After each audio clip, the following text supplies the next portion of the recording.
For your mozzarella melts, you're gonna need your sourdough bread, some mayonnaise, potatoes, some green herb blend, garlic powder, your mozzarella cheese, some balsamic vinegar, bell pepper, red onion, and then you're gonna need some salt and pepper, some olive oil, and about a teaspoon of sugar. Also, if your bell pepper is a different color, do not worry about that. It is quite all right. I have scrubbed my potatoes clean, and we're gonna go ahead and just cut these potatoes into wedges. Depending on the size of your potato, I'm cutting mine into thirds. You may want to cut yours into fourths if they're really big, or if they're even smaller than these, maybe just cut them into, 2 pieces on each side. But I'm just going to do that with all the rest of my potatoes. So my oven is preheating to 425 degrees. I have my rack put onto the top position inside the oven, and I'm just going to go ahead and drizzle my potatoes in some olive oil, and then we're going to take half of our garlic powder and just sprinkle this right on top. You can just kind of eyeball it.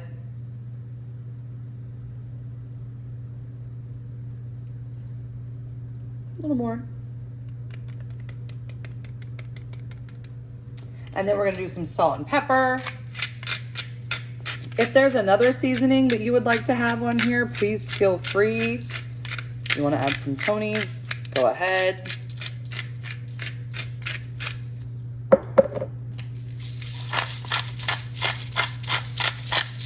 Plenty of salt.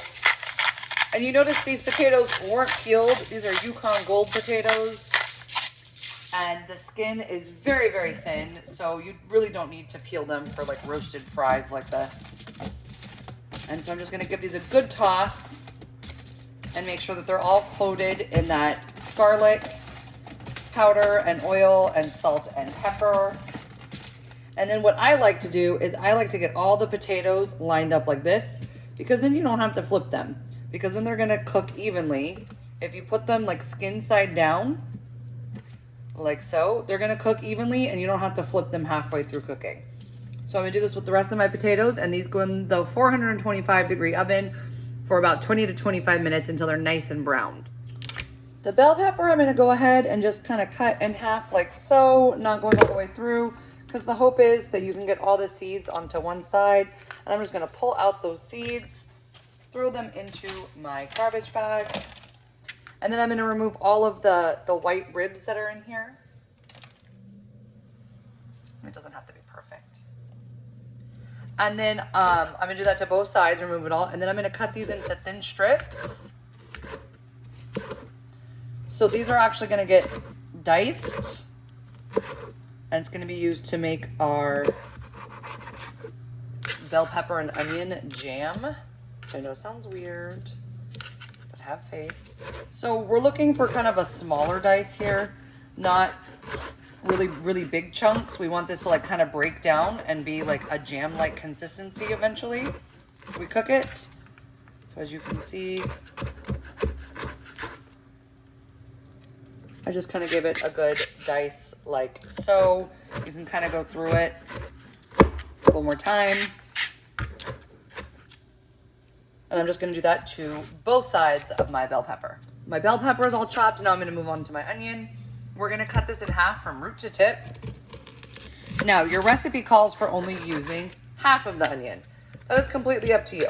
If you want to use the whole onion, feel free.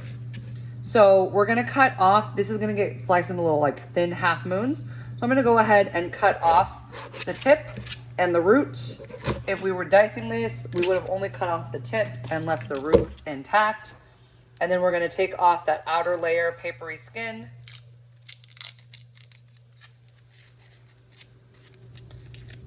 Okay. And then we're just going to thinly slice this. Try and go as thin as you possibly can, because we want the onions to really break down and caramelize when we're making our jam.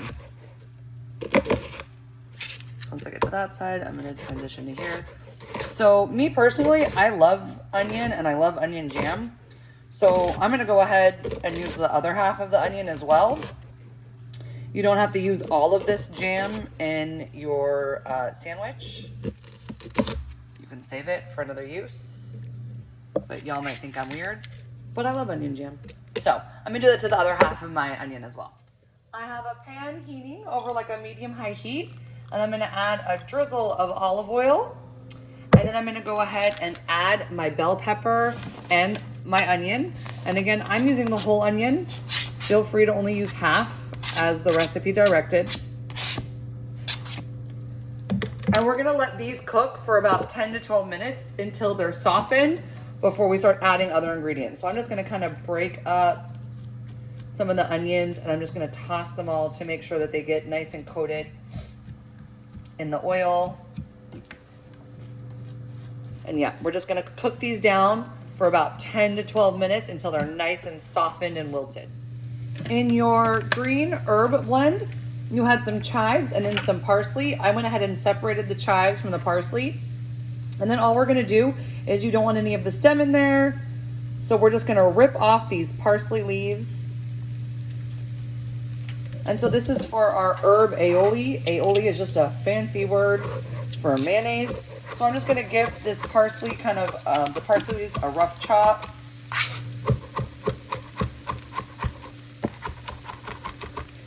And you can go as fine as you want with it.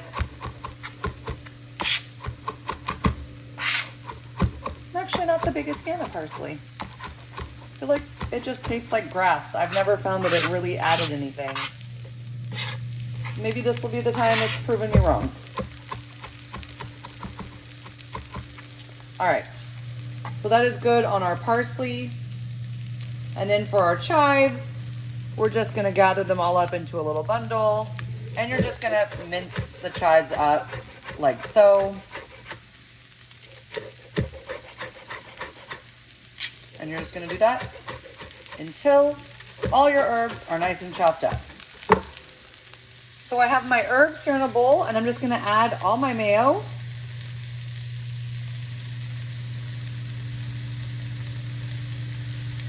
And then to that, I'm gonna add some of my garlic powder.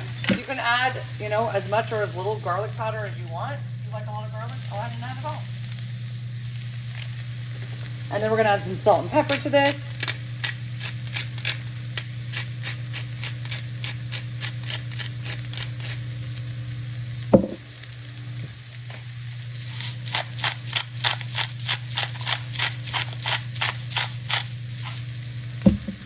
And then just give it a good stir. And there is your herb aioli.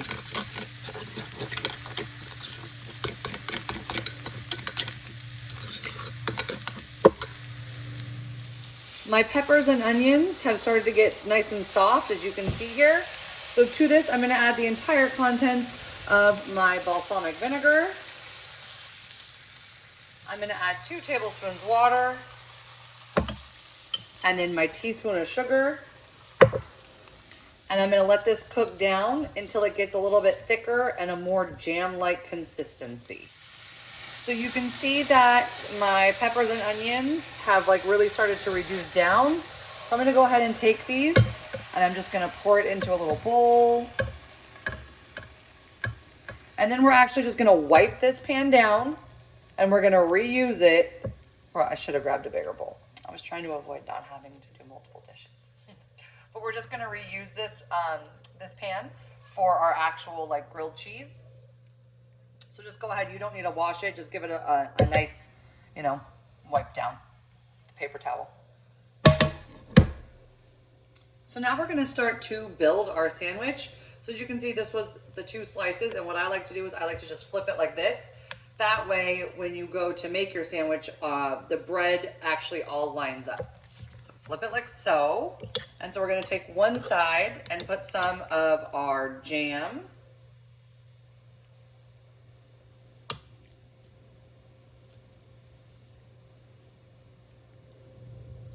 And I'm being generous.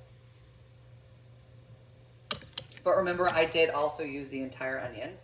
And then on the other side, we're gonna spread a little bit of our herbed aioli. And then whatever aioli you have left over, you can use to dip your French fries into. Your roasted potato.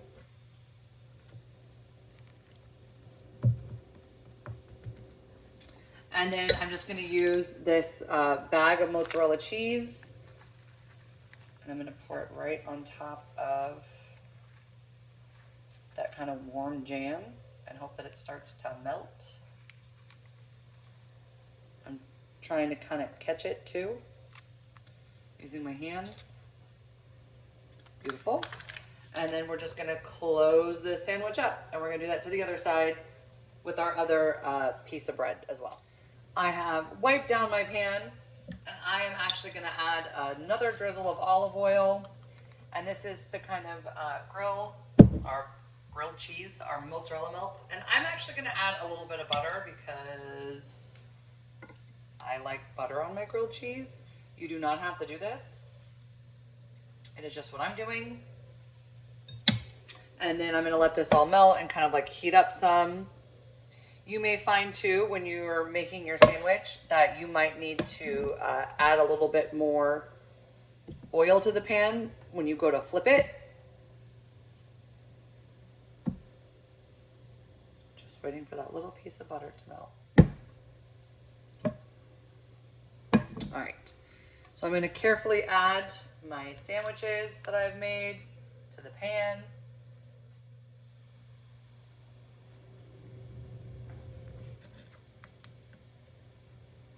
And we're gonna let this cook for a couple minutes on each side until our cheese gets nice and melted, and then we'll go ahead and flip. So I added just a little other knob of butter before I flip these. I'm gonna just carefully, they've been cooking for a couple of minutes. I see that my cheese is starting to melt. I'm gonna kind of like now tilt that pan so that the oil goes back underneath. And we're gonna, and that's kind of what you're looking for. If you like them a little bit darker, feel free. Already got a cheese pull happening. And then again, I'm gonna kind of put some of that butter down to where I'm about to flip these. Like so, and I'm just gonna let this cook another couple of minutes on the other side. So my melts are looking fantastic. I'm gonna go ahead and pull these out of my pan.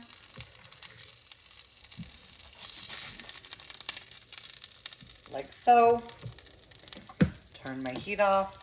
And then my potatoes have come out of the oven and they look nice and roasted. And so all we're gonna do now is I'm gonna let these my sandwiches cool for just a second, because if I cut into them right now, they'll just be way too oozy. But we're gonna go ahead and serve our sandwiches with some of our potatoes. And then if you have leftover aioli, even if you have some leftover jam, you can serve that on the side. As a dipping sauce. And as always, I look forward to your presentation.